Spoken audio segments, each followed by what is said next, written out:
Please put the palms together in Anjali and let us pay our respects to Luang Por with 3 bows together. First bow, second bow, third bow. Brother Rene will now make the formal request for Dhamma Talk. Brother Rene, please.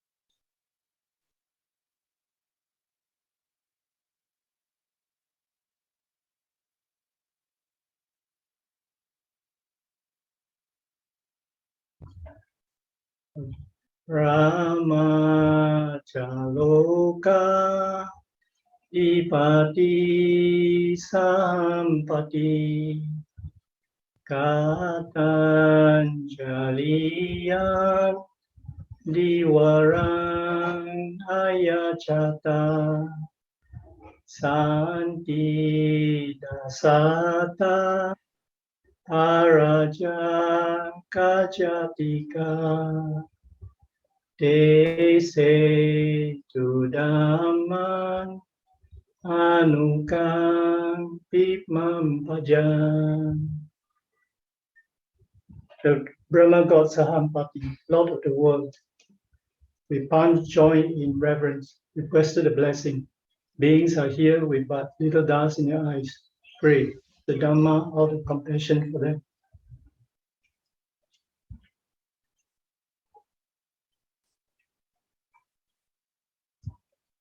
Thanks, Renee. Before the Dhamma talk, I thought we could do some meditation for half an hour. But before the meditation, William, happy birthday. Thank you, Luang Por. You've got the whole planet wishing you well. You must be just totally radiated with love now. Did Karina give you a nice present under the Christmas tree, or? Yes, Corina is with me, Luang Por. Okay. She is your Christmas present. Thank you. So let's do a meditation for half an hour, and I'll give some instruction, and then try to get some Dhamma talk after that. So take a posture. Someone asked about posture. Basically, get something that's comfortable that you can stay still. When you're young, you try to get the perfect posture. When you're old, you just try to survive. So it kind of depends what age you are. But I think the basic thing is if you're sitting cross-legged, make sure that your bottom is higher than your knees so that your hips are pushed forward. Imagine if you're sitting on a bed and it's a very soft bed and your bottom is sunk into the bed and your knees are higher than your bottom, then there's a lot of strain on your back, pushing yourself up. That's why we use zafus and benches.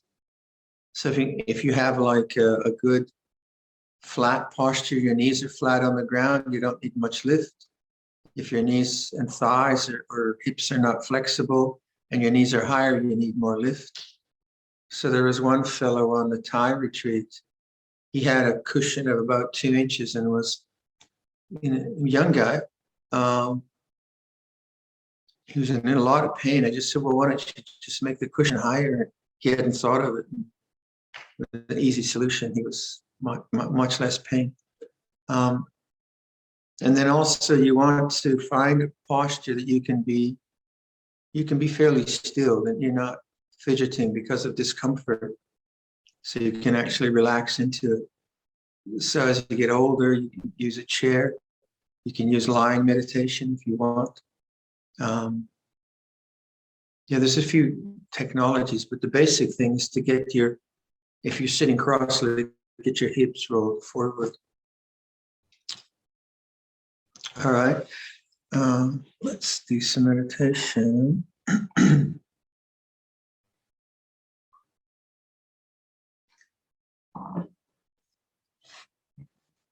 So begin by knowing how you are now, how it is for you, where you are.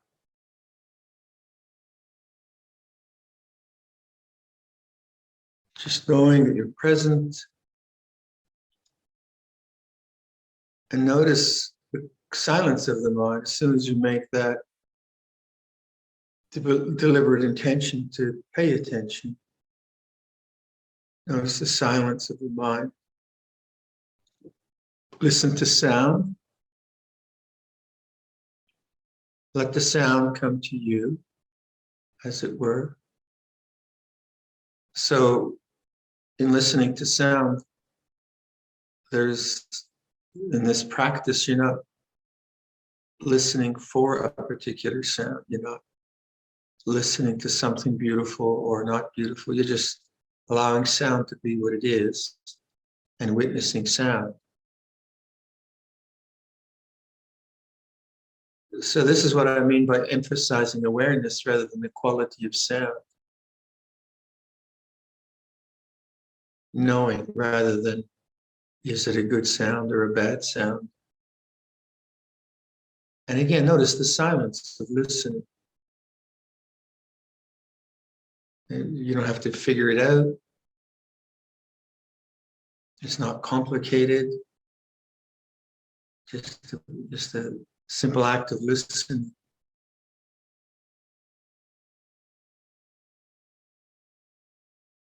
And feel your hands. Feel the warmth or pressure, tactile feeling of your hands. Let that be conscious.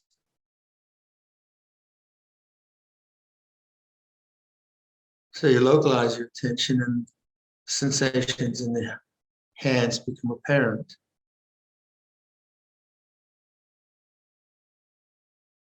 Notice the silence. It's a different sense base, but it's the same silent knowing.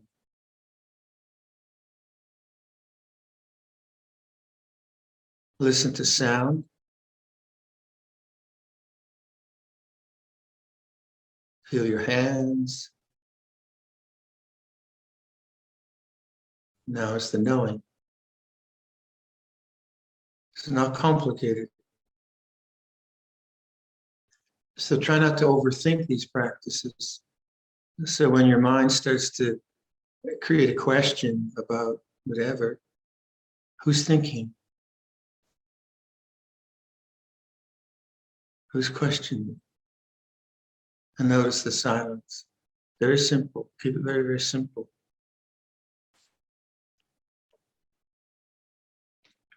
Bring attention to your face, bring attention to your mouth. Feel the tactile sensations in your mouth. Go inside the mouth. Feel inside the left cheek. Allow that to become conscious.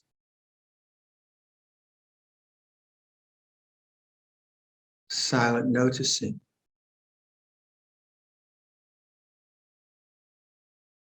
So if you notice something that is a strong sensation or no sensation, that doesn't really matter. What matters is just the clarity of presence, knowing. Feel the right cheek inside the mouth. Let that be conscious. Feel the upper palate and the upper teeth, the gums.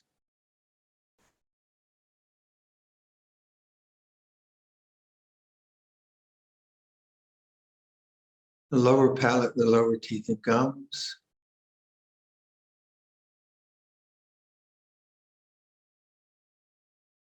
The tongue. And the lips. Now the whole area of the mouth and a sensation. Let it come into consciousness, receptive awareness.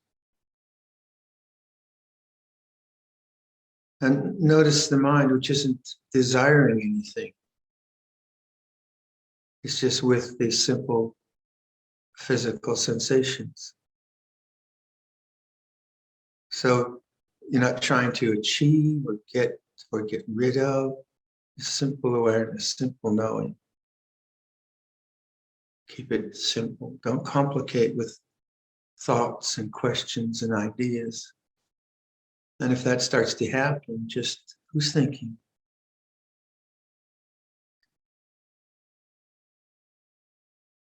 Bring attention to your ears. Feel inside the eardrums. Perhaps you'll feel something, perhaps you won't. And the outer structures of the ears.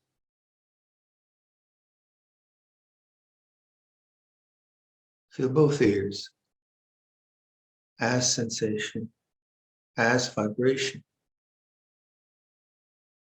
Be the knowing.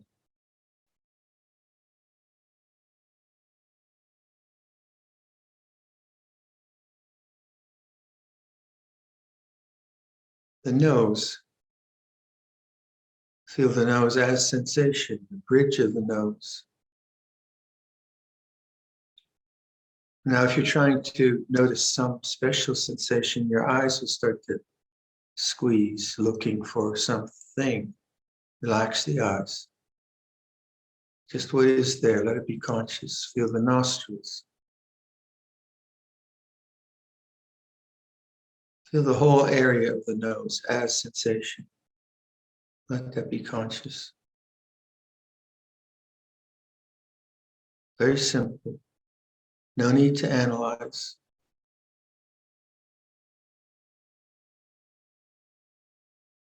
The eyes, the bony structures of the eyes themselves. Feel the eyes.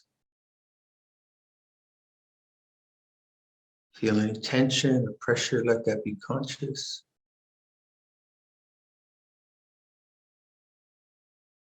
Imagine your eyes falling out of your head. Just relax.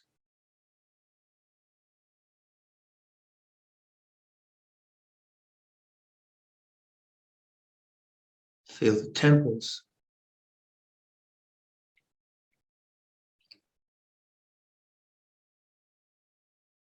Let that be conscious. The same awareness, the same silence. Top of the head. Feel the scalp. Feel inside the skull.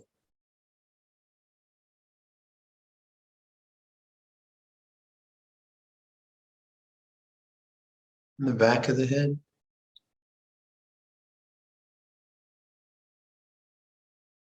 And now step back, feel the whole head as sensation.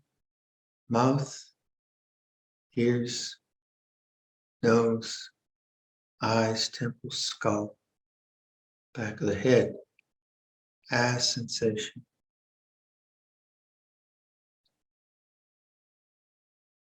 So this is bodily sensation in awareness, rather than you being in the head. Listen to sound. Feel your head.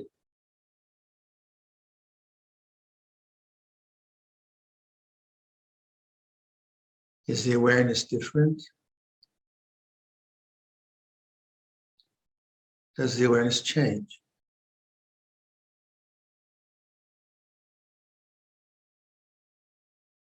Bring attention to your throat, front of the neck, and the sides of the neck, and the back of the neck. Let that be sensation. No thought.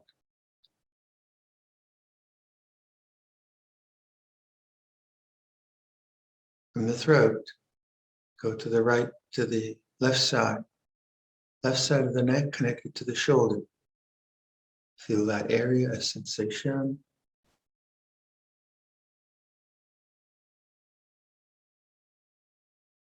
Feel the left arm now, Inside the arm, the warmth against the body.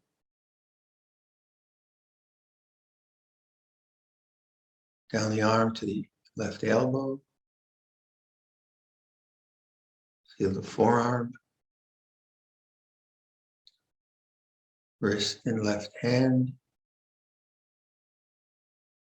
Feel the left thumb as sensation.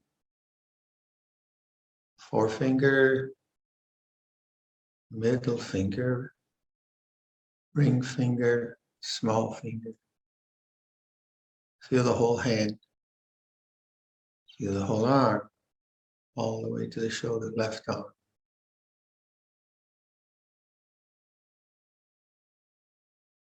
Feel the right side of the neck, the right shoulder connected to the neck.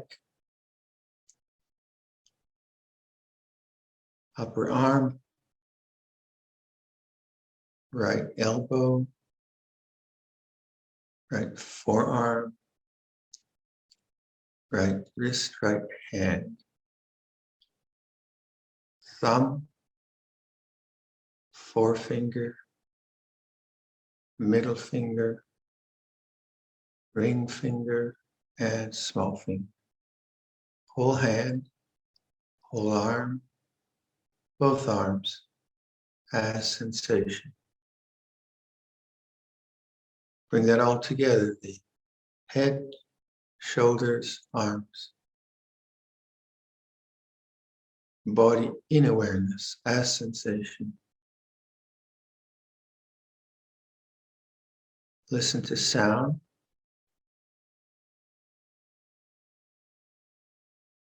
Know the body.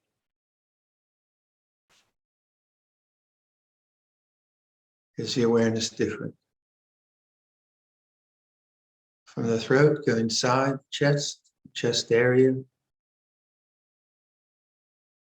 the rib cage, the upper back. Let that be conscious.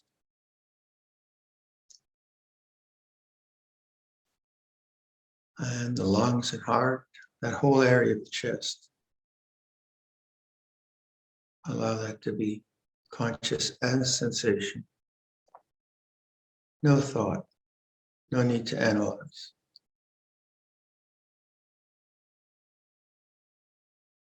Be the silent knowing. The abdominal area, feel the abdomen, the lower spine, the little rib cage, the organs, the skin, all that area.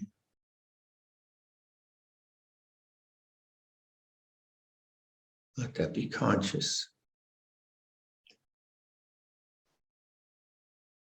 Pelvic area, pelvic bones, and the organs in the pelvic area.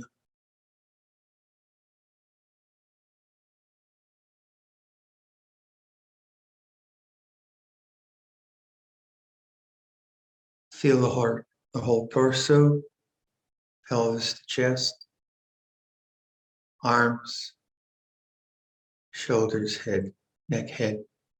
Feel that whole area as sensation.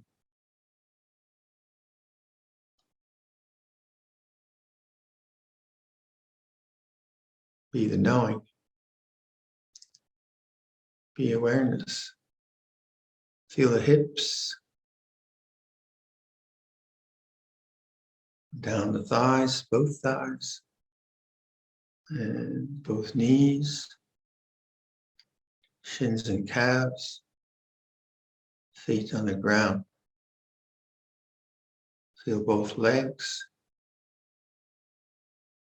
torso, arms, shoulders, neck, head.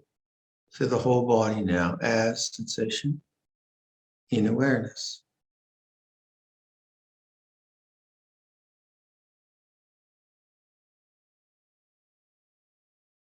Listen to sound in awareness.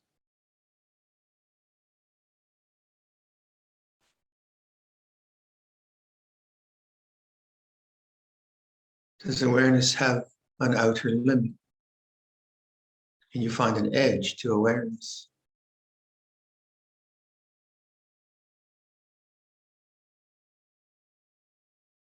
Does it have a fixed point?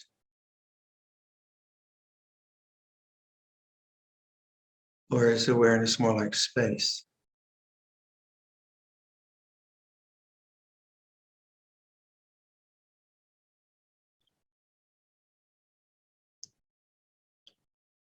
Is awareness the same as body experience? Is it the same? It's not the same. Is it different? Neither the same nor different. Now it's the knowing. Be awareness.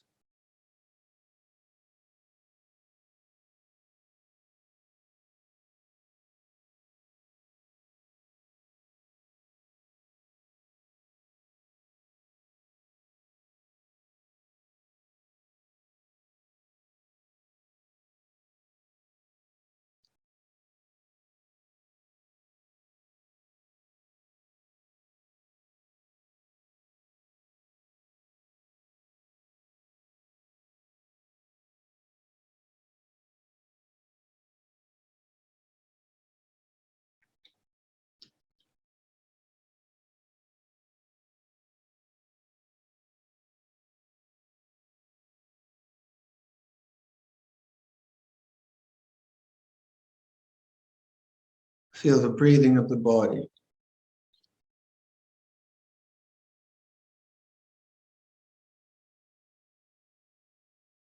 Arising, ceasing in awareness.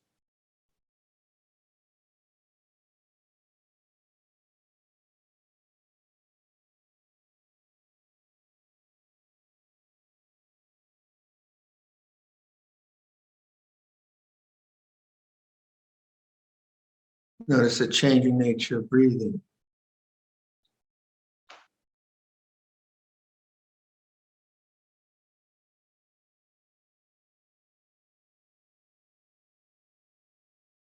And then awareness. Is awareness changing?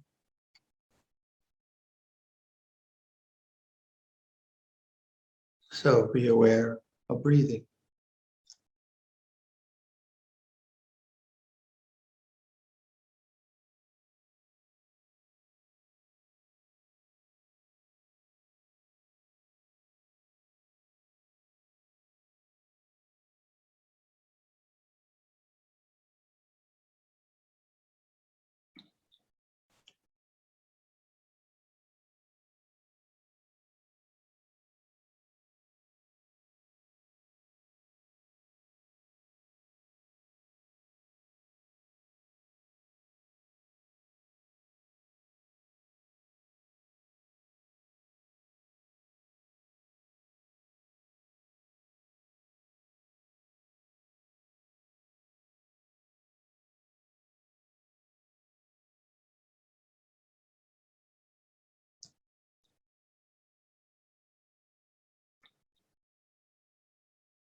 Who's thinking?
Namo tassa bhagavato arahato samma sambuddhassa.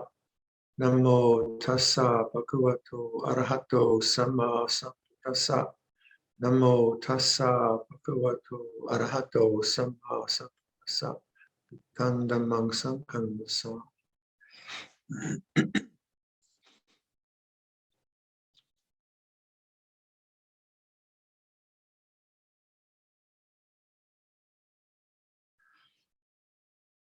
So in that meditation, I was just trying to indicate how you could use that self-doubt again, who's thinking, as a way of not complicating. Again, a lot of the questions that came in, it seemed to me that many people are just overthinking. And that's the nature of intellect, that it can create a question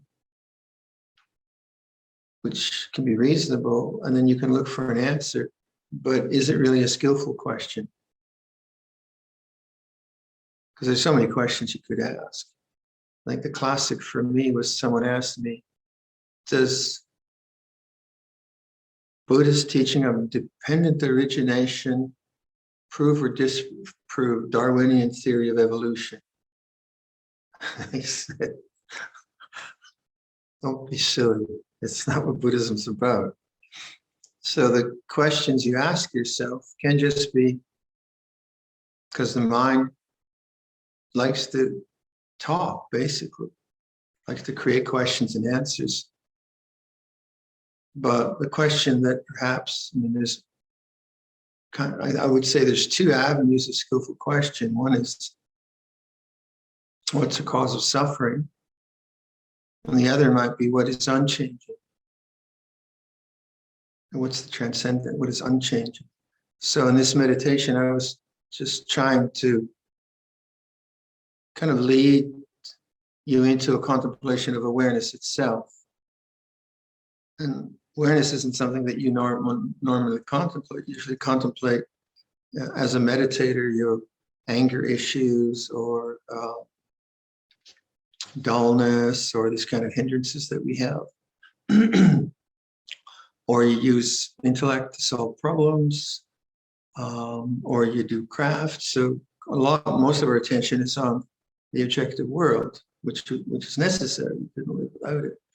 But some amount of time seems to me to be important to actually pay attention to consciousness itself, or awareness itself, or like I like to say, presence, the very sense of presence. That's just so pervasive and obvious that no one really questions it.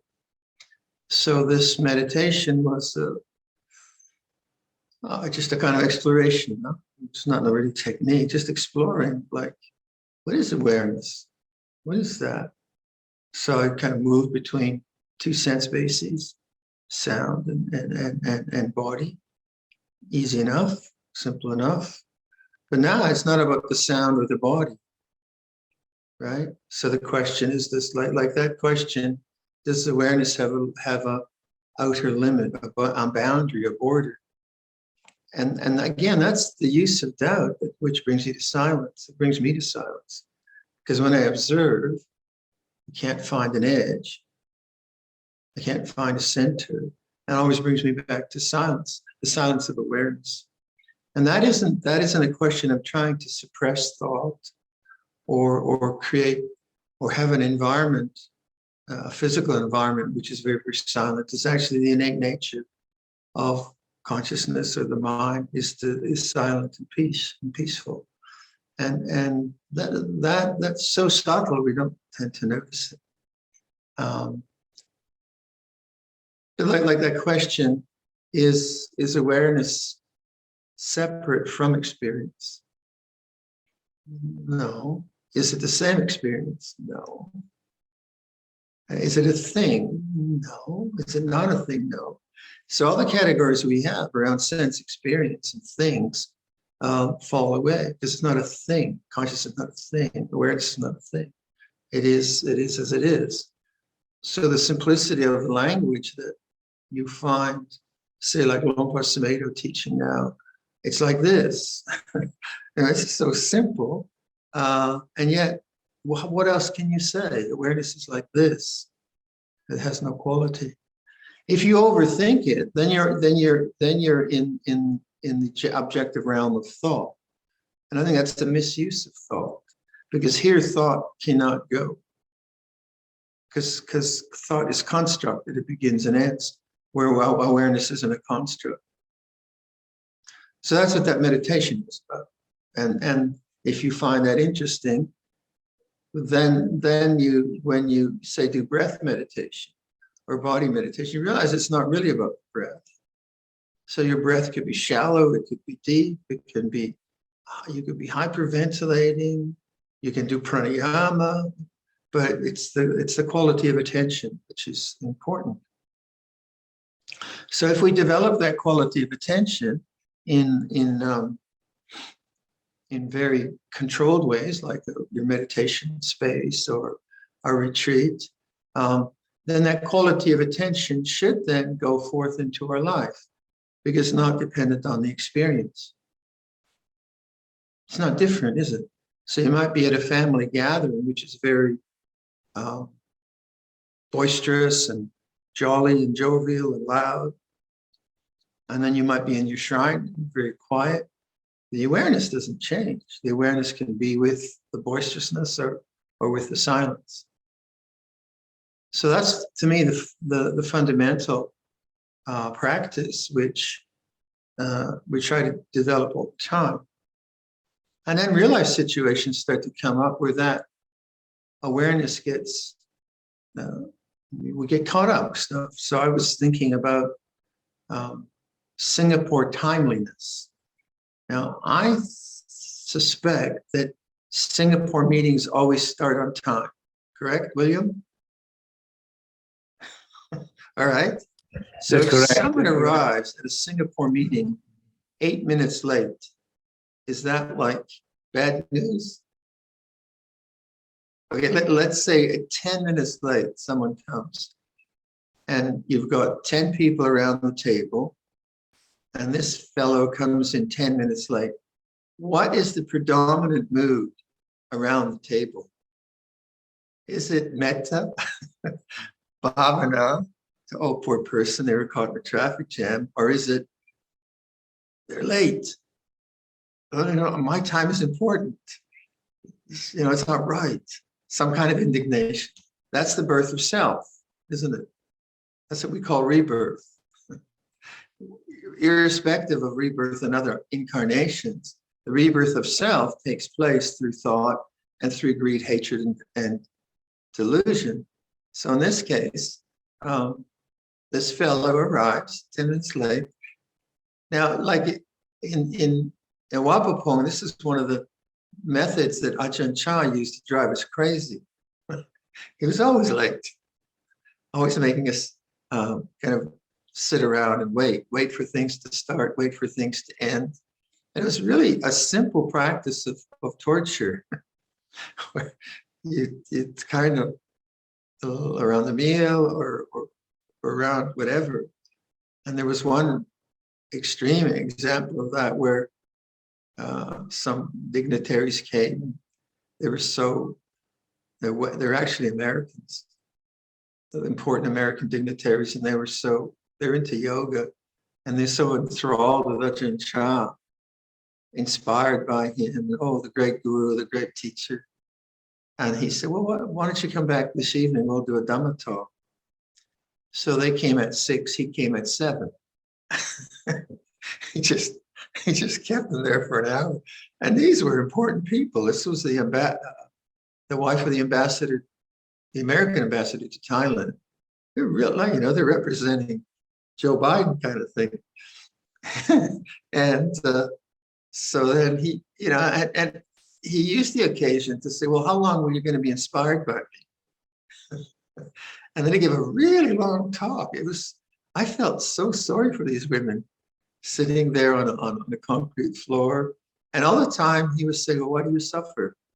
What's the cause of suffering? And I don't know how effective it was. They never came back. But what he was doing was like these very privileged people who lived with a lot of power, a lot of comfort, and very elegantly kitted up and all of that. And they're coming with, garlands of flowers, inspiration with the guru and the teacher. And he's not going there with that. He takes them to suffering. But it's not torture, or it is a torture, but it's just the human predicament of inspiration. Okay, ladies, how long are you going to be inspired with me? And it was, all of us Westerners, we felt very uncomfortable. Oh, please don't do this, Luang Por. Don't, and we felt embarrassed and so on. But, again, maybe culturally it wasn't effective, I don't know. But I think he just saw an opportunity with these people to offer them something which is not easy, but is rather challenging in a way which wasn't really harmful.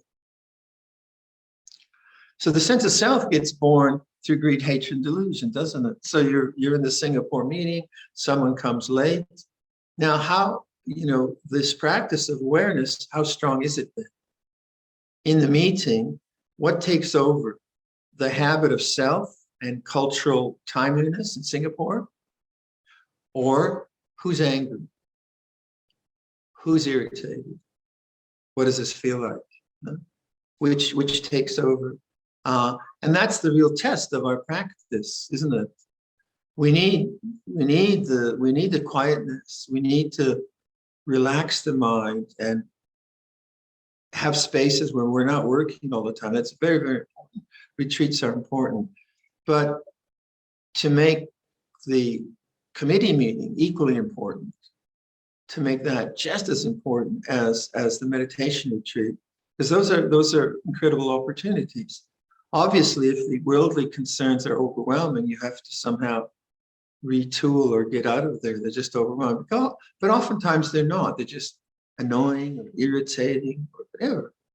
And then the question is, do you take refuge in awareness, or do you get caught in the sense of self through thought and emotion?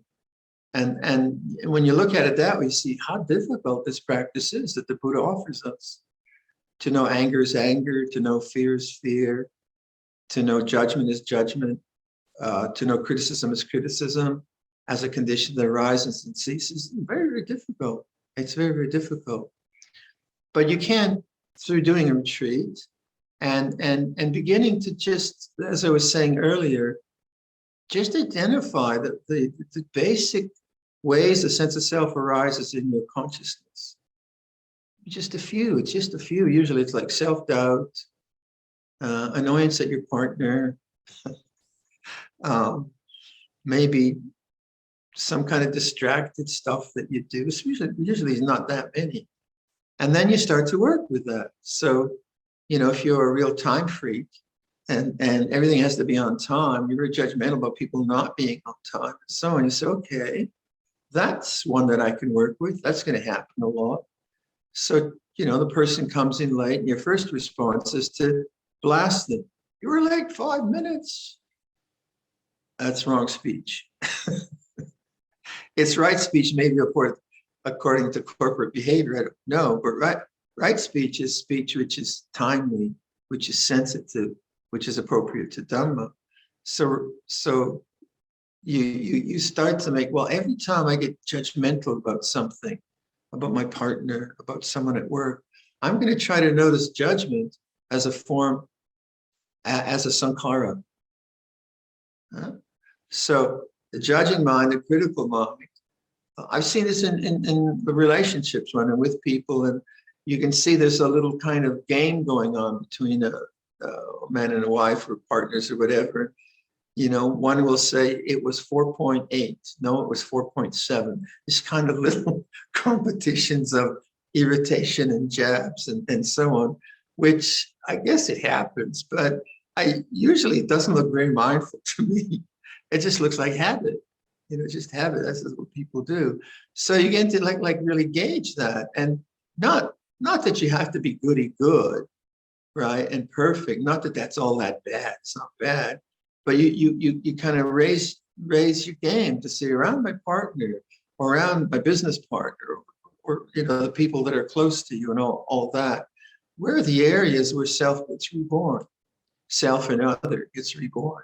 And I'm going to try to notice that as a condition.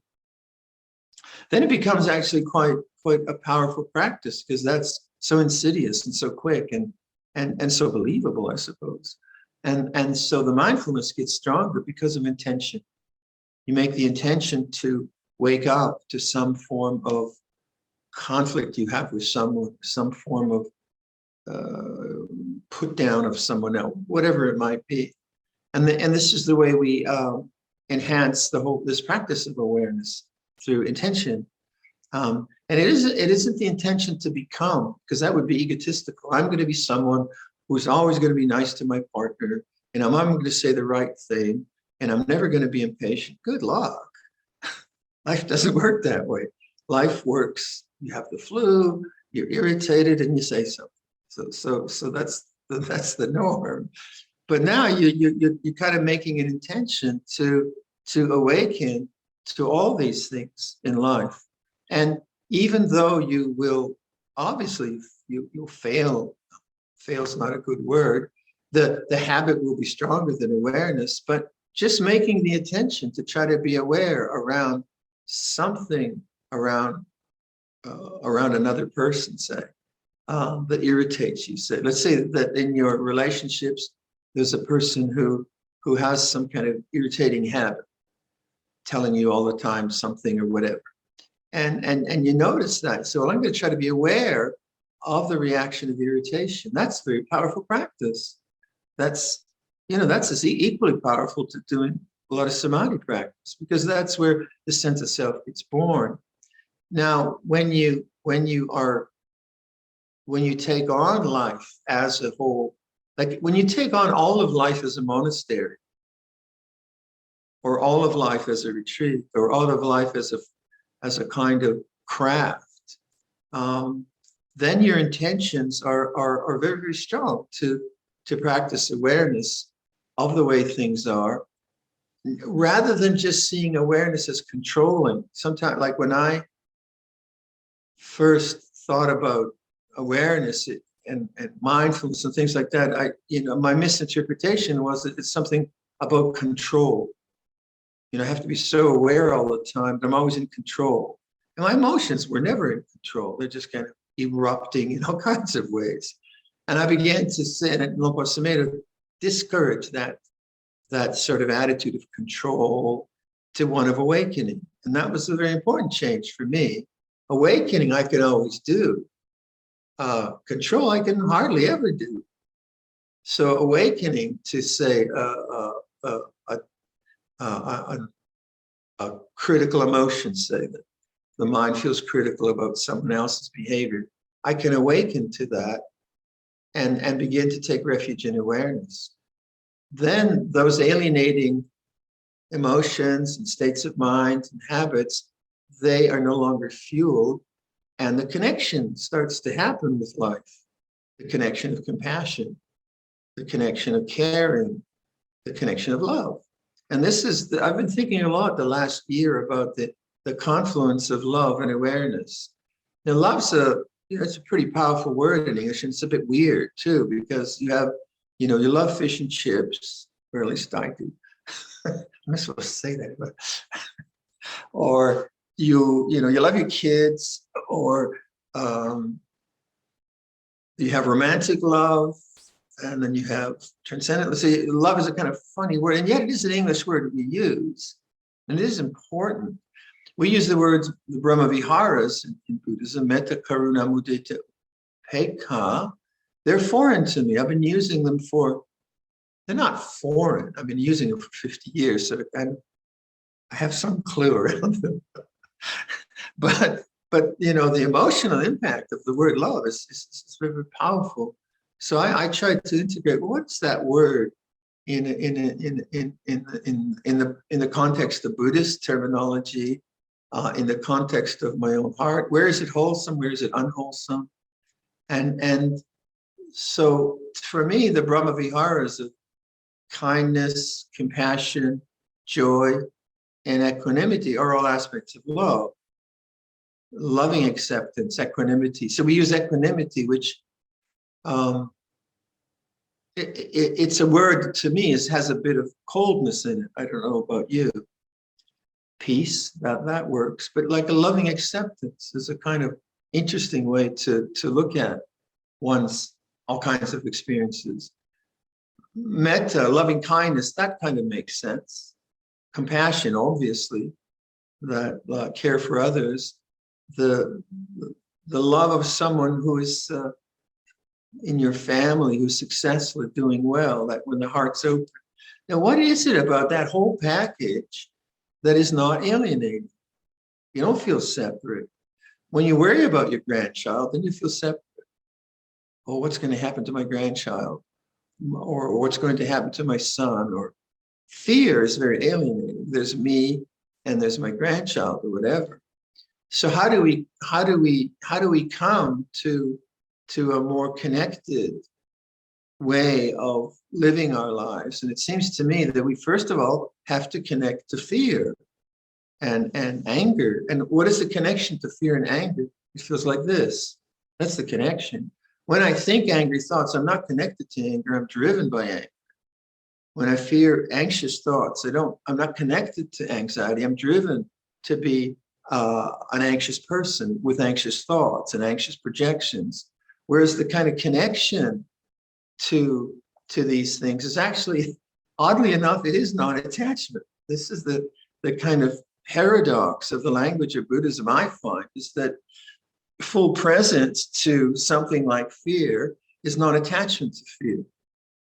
Attachment to me is always the self-thinking. What's going to happen? Am I going to do it? It's COVID. I'm going to lose my job. What about my kids? That's to me the attachment to fear, because I don't really know fear as an object, as a sankhara. I am the fear, I have become the fear, and that becoming of the fear is attachment. But when I know fear is fear, I'm actually connected to the fear, but I know fear is a sankhara.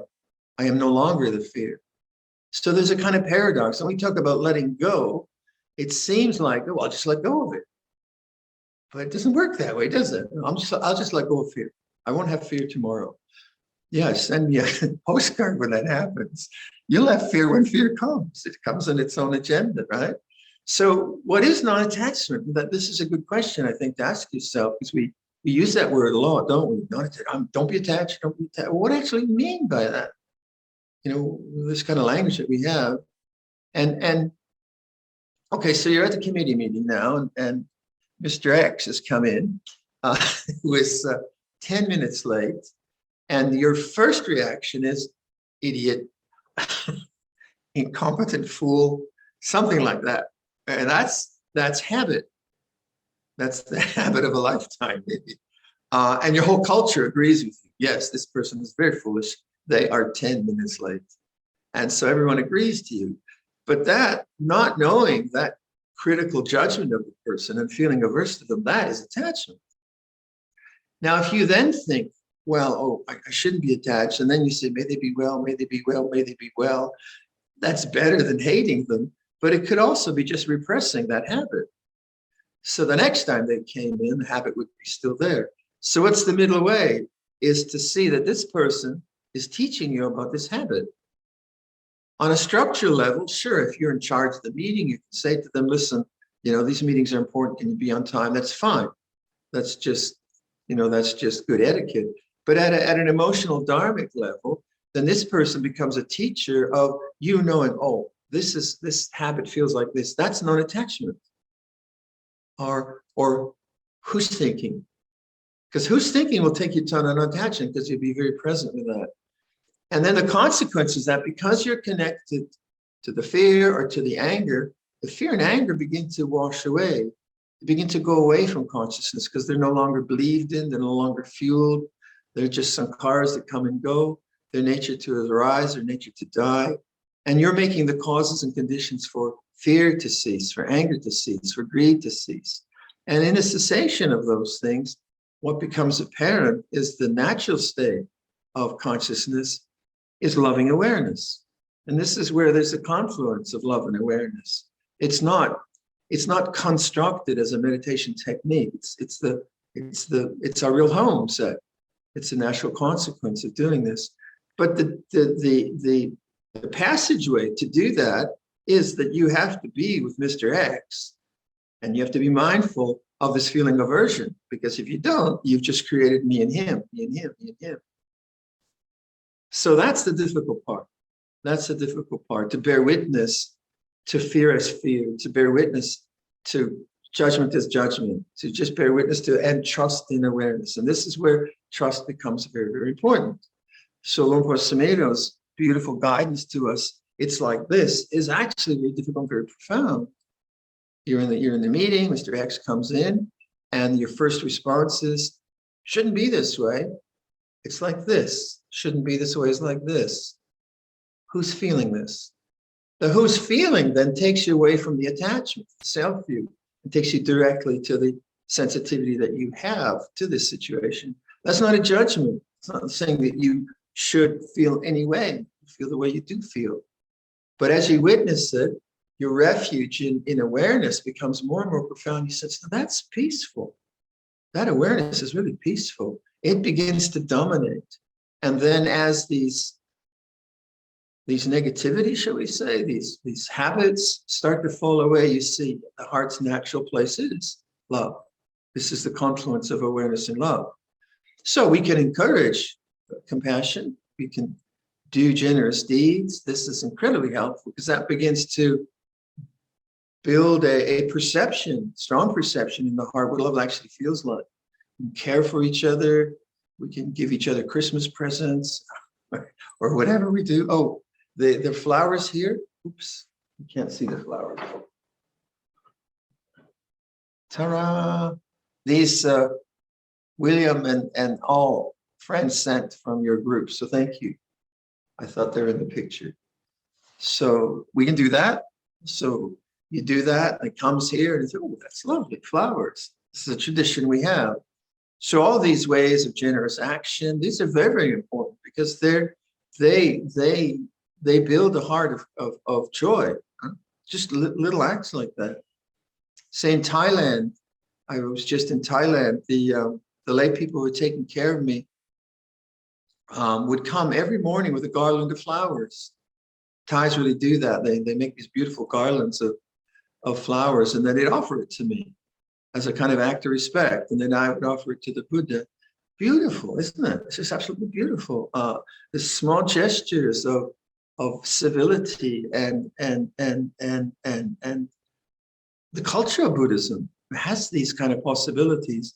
And those acts done again and again and again have a profound resonance in the heart. And that resonance of goodness and kindness and generosity then is powerful when the negativity comes up.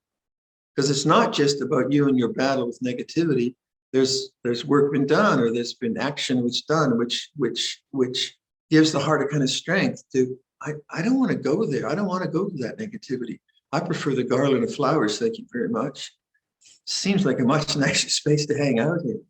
And so things like forgiveness become more natural, and they're not, sometimes forgiveness is difficult, but you see, I don't want to hang out in resentment. I don't want to hang out in my grudges. It's just not a nice place to be. There are other places, other territories that are much more interesting and beautiful. And then as I think this confluence of say love and awareness becomes stronger, then the way that affects your meditation is that you'll see it. Those of you who've been meditating a long time, there's still a sense of trying to do something, trying to figure something out, trying to achieve something because you read something, you had an experience, and there's still a kind of tension there. And then this sense of loving kindness and awareness coming together, there is a sense of relaxing into the present moment. This is letting go. It's like just relaxing into the present moment. And there are all kinds of subtleties around that. So the nature of our goal-oriented minds is to achieve something, to get something. We read about things, and there's always a sense of me doing something to go somewhere, which isn't timeless, which isn't timelessness.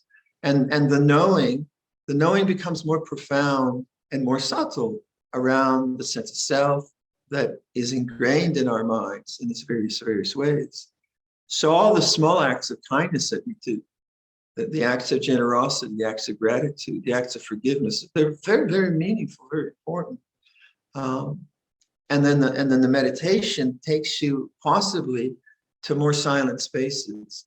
And as those silent spaces begin to be interesting, those silent spaces begin to enter into the more noisy parts of your life, the more complicated parts of your life. All right, I think that's quite a lot of ideas, so I'll offer that for reflection. Andamayang Dhammakataya Sadhukarang Dadama Se Sadhu Sadhu Sadhu Anumodami. Now let us express our approval of this Dhamma teaching. It is well, I appreciate it. Thank you, Luang Por. Thank you, Renee. Brothers and sisters, please put the palms together in Anjali and let us pay our respects to Luang Por with 3 bows together. First bow. Second bow. Third bow. Thank you, Luang Por. Okay. See you again tomorrow morning your time. I'm going to stay up all night and wait for Santa to come down the chimney. I will, Luang Por. I'm going to do it all night. All right. Okay, William. Okay, everyone. Happy Christmas. See you next round.